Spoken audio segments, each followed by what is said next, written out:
بسم اللہ الرحمن الرحیم۔ السلام علیکم ورحمۃ اللہ وبرکاتہ۔ نحمدہ ونصلی ونسلم علی رسولہ الکریم،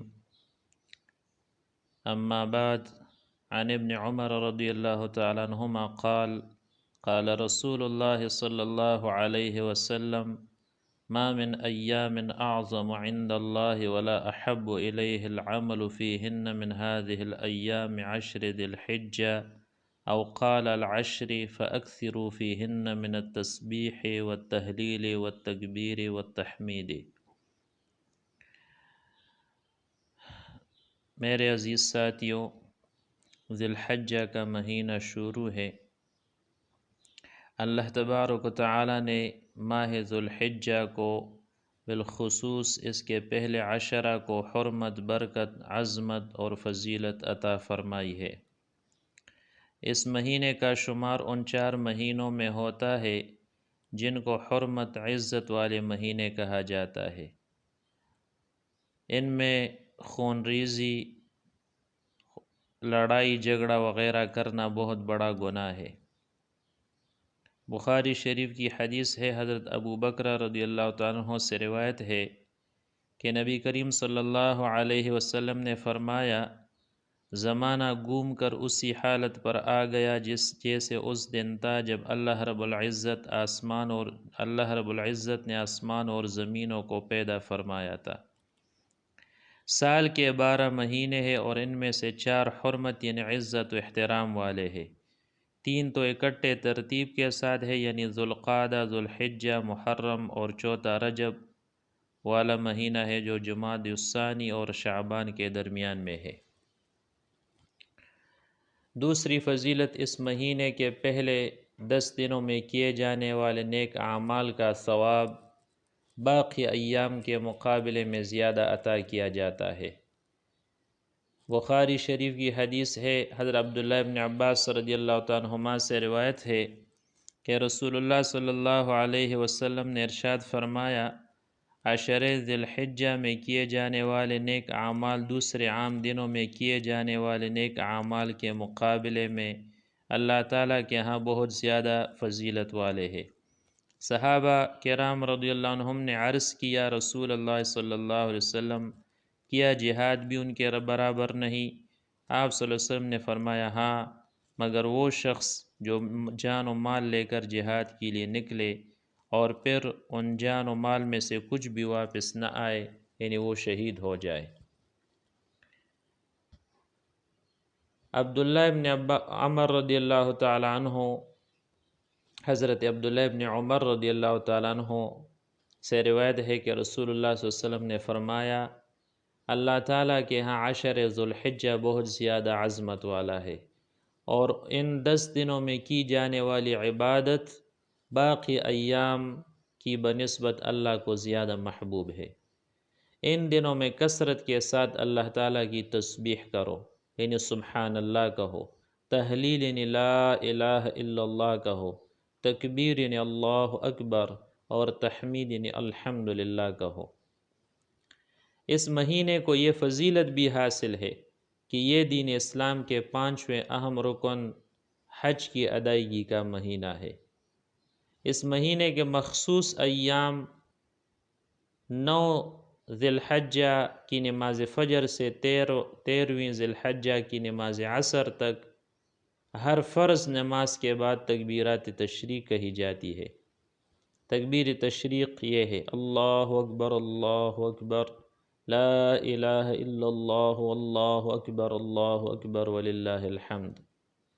اس مہینے کے پہلے عشرہ مراد یعنی پہلے 9 دن ہے کہ روزوں کا ثواب بہت زیادہ ہے، یہاں تک کہ اس کے 1 دن کا روزہ سال بھر کے روزوں کے برابر ہے، اور اس کی 1 رات کی عبادت لیلۃ القدر کی عبادت کے برابر ہے۔ ترمذی شریف کی حدیث ہے، حضرت ابو ہریرہ رضی اللہ عنہ نبی کریم صلی اللہ علیہ وسلم سے روایت کرتے ہیں کہ اللہ تعالیٰ کے نزدیک عام دنوں کے مقابلے میں عشرہ ذی الحجہ کی عبادت زیادہ محبوب ہے۔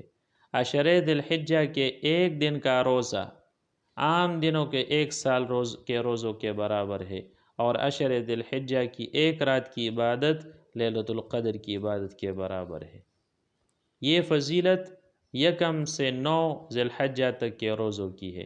10ویں تاریخ کو روزہ رکھنا یہ جائز نہیں ہے۔ نبی کریم صلی اللہ علیہ وسلم کی زوج محترمہ رضی اللہ تعالیٰ عنہ فرماتی ہے کہ رسول اللہ صلی اللہ علیہ وسلم ذی الحجہ کے پہلے 9 دنوں میں روزہ رکھا کرتے تھے۔ یہ ابو داؤد شریف کی حدیث ہے۔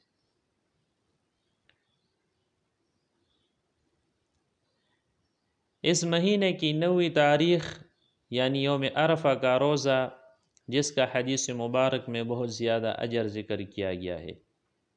شعب الایمان للبیہقی میں حدیث ہے، ام المؤمنین حضرت عائشہ صدیقہ رضی اللہ تعالیٰ عنہ سے مروی ہے کہ رسول اللہ صلی اللہ علیہ وسلم نے فرمایا کہ عرفہ یعنی 9ویں ذی الحجہ کے دن کا روزہ، اس کا ثواب 1000 دن کے روزوں کے برابر ہے۔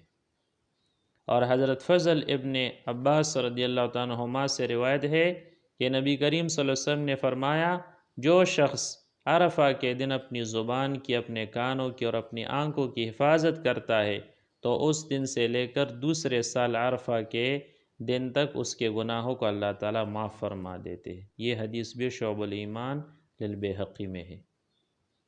اور ایک اور حدیث بھی اسی شعب الایمان للبیہقی میں ہے، حضرت انس بن مالک رضی اللہ تعالیٰ عنہ سے مروی ہے کہ حج کے 10 دنوں میں سے ہر دن کو 1000 دنوں کے برابر، جبکہ عرفہ کے دن کو 10,000 دنوں کے برابر سمجھا جاتا ہے۔ مسلم شریف کی حدیث ہے، حضرت ابو قتادہ انصاری رضی اللہ عنہ بیان فرماتے ہیں کہ رسول اللہ صلی اللہ علیہ وسلم نے فرمایا، میں اللہ تعالیٰ سے امید رکھتا ہوں کہ یوم عرفہ کا روزہ اس کے بعد اور پہلے والے سال کے گناہوں کا کفارہ بن جائے گا۔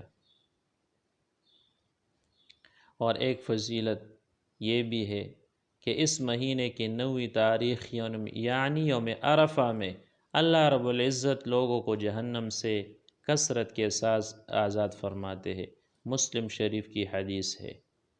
حضرت عبداللہ ابن مسیب رحمۃ اللہ علیہ سے مروی ہے کہ حضرت عائشہ صدیقہ رضی اللہ عنہا کہتی ہے کہ رسول اللہ صلی اللہ علیہ وسلم نے فرمایا، اللہ رب العزت باقی ایام کی بنسبت یوم عرفہ یعنی 9ویں ذی الحجہ والے دن لوگوں کو کثرت سے جہنم سے آزاد فرماتے ہیں۔ اس مہینے کی 10ویں تاریخ کو نماز عید ادا کی جاتی ہے۔ عید کا دن بھی فضیلت والا دن ہوتا ہے اور اس کی رات بھی۔ عیدین کی راتیں ایسی مبارک راتیں ہیں، اگر کوئی شخص ان میں اللہ کی عبادت کرے تو اللہ تعالیٰ اس کو قیامت کی ہولناکیوں سے محفوظ فرماتے ہیں۔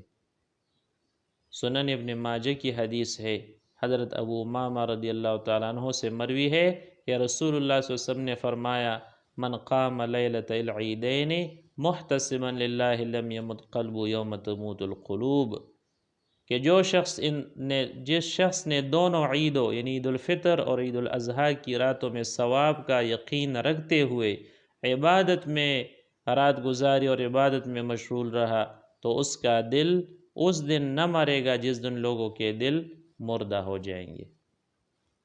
اس مہینے کی 10ویں، 11ویں اور 12ویں تاریخ کو اللہ کے نام پر متعین جانور کو ذبح کیا جاتا ہے، یعنی قربانی کے مبارک عمل کی ادائیگی کی جاتی ہے۔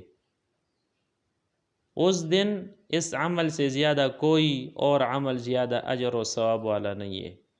سنن دارقطنی میں حدیث مبارک ہے، عبداللہ ابن عباس رضی اللہ عنہما سے روایت ہے کہ رسول اللہ صلی اللہ علیہ وسلم نے ارشاد فرمایا، اللہ تعالیٰ کے ہاں کسی خرچ کی فضیلت اس خرچ سے ہرگز زیادہ نہیں جو عید قربان والے دن قربانی پر کیا جائے۔